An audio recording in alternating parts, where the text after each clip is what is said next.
Hello everyone, তোমাদের সবাইকে জানাই আমার নতুন একটা ভিডিওর সঙ্গে স্বাগত। দাবেলা সবাই মিলে রেডি হয়ে রওনা দিলাম ননদের বাড়ি। আজকে ননদের বাড়ি ছিল গৃহপ্রবেশ। বাবা আর মেয়ের মধ্যে তর্কাতর্কি হচ্ছে যে মেয়ে বলছে আমি টুপি পরবো না, আর বাবা বলছে টুপি পরতেই হবে, যেহেতু রাস্তায় এখন বেরোলে না খুবই ঠান্ডা লাগে, আর বাইকে করে বেরোলে তো কোনো কথাই হবে না। ওনার তো জ্বর হয়েছিল, ওর জন্য ওকে ধরে বেঁধে টুপিটা পরানো হলো। আর আমার বুবুনকে কিছু বলাই লাগে না, ও এমনিতেই পরে নেয়, যা পরাবো তাতেই। সোনা তো একটু বড় হয়েছে, ওর জন্য ওর বাহানাটাও বেশি। দেখো তাও টুপিটা পরাতেই পারলাম না।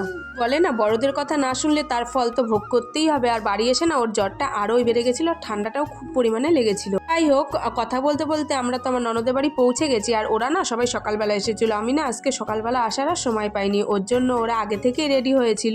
আমি ঢুকে ওদের সবাইকে বললাম তোমরা একটু হাই করে দাও আমার ভিডিওতে।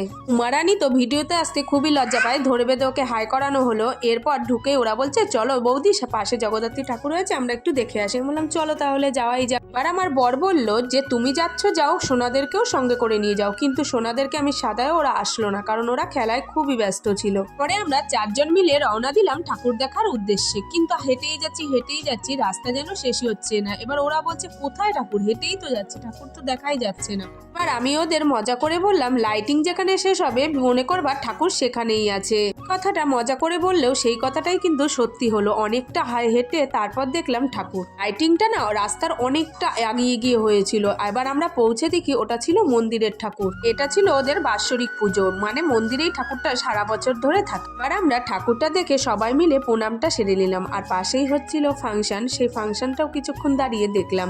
ফাংশনের মধ্যেই একটা না কাণ্ড ঘটেছে। নূপুর জানো তো কি বললো? ওর হঠাৎ করে বলে উঠলো যে বৌদি আমার ছেলে তো গানই জানে না, ও কি করে ফাংশনে গান করতে উঠলো, ও কি গান করবে? ওরা তো কথা শুনে হাসতে হাসতে মরে যায়। আমরা ভাবছি কোথায় তোমার ছেলে যে না গান করার কথা বলছো? তো ও বললো যে স্টেজে যে ছেলেটা গান করছে, আমি হঠাৎ করে ভেবেছি ওটা আমার ছেলে। কথা শুনে আমরা তো হাসতে হাসতে মরে যাই। তারপর আমরা চলে এসেছি ননদের বাড়িতে। এসে দেখি যে কীর্তন হচ্ছে।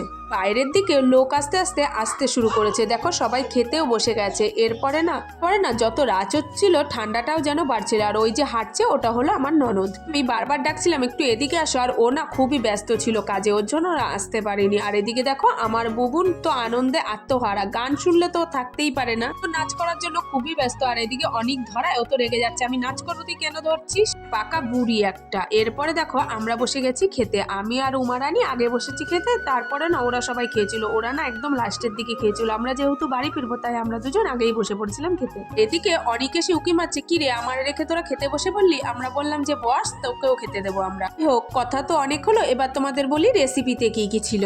রেসিপিতে ছিল ফ্রাইড রাইস, ভেজ ডাল, বেগুনি, লুডুদম, চাটনি, পাঁপড় আর পায়েস। খাবারগুলো না সত্যি খুব দুর্দান্ত খেতে ছিল, খুবই টেস্টফুল ছিল।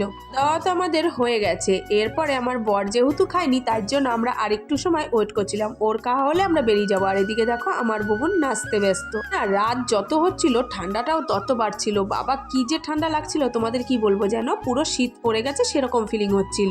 দেখো ওদের লাস্ট ব্যাচ চলছে, ওরা সবাই বসে গেছে লাস্টে খেতে। ওরা যেহেতু আজকে রাতটা থাকবে তাই ওরা সবাই লাস্টে খেতে বলেছিল। আর আমরা চলে যাচ্ছি বাড়িতে। এর ভিডিও এইটুকু, দেখা হচ্ছে নতুন ভিডিওতে, টাটা।